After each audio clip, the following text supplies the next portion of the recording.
Joe's right now. I saw this girl on TikTok make something with this fresh mozzarella cheese. I think like she spreads it on bread, and also she puts this bruschetta sauce on it. Did you want to try?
So that was full circle. I don't know what we expected going in there, but they didn't really have much.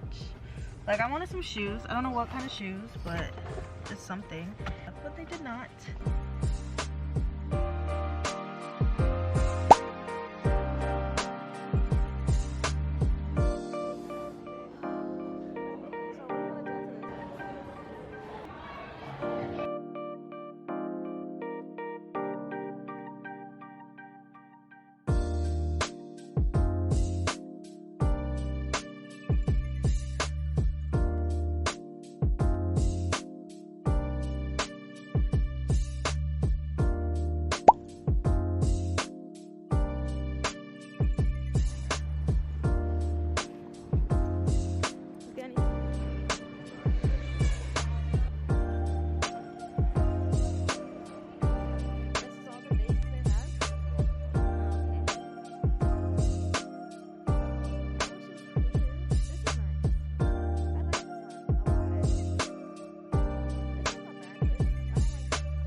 To the vlog. Just sitting here waiting for Bianca. Okay, birthday girl. I know. Keegan, you want to say something for the vlog? Camera shy. Bianca, you know. Yes, sir. She's not here yet, you know, fashionably late. Very much so, but it's okay. We're all here. Exactly. This is Mars. Look. Fashionista. Alright, we're gonna start on the feet. You gotta show that off. Hold on. 360. Yes, sir. Alright. Ooh, that lighting go crazy. Hey, we got light skin. Ooh, sexy P&D. Hey, talk to me nice or don't talk to me at all. We working it. Okay. The silent killer right here. Okay. Oh yeah, this is best.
So I am on my lunch. I am going to get some food, stop at Starbucks, and go to PetSmart because we need pads for our dog Kimchi.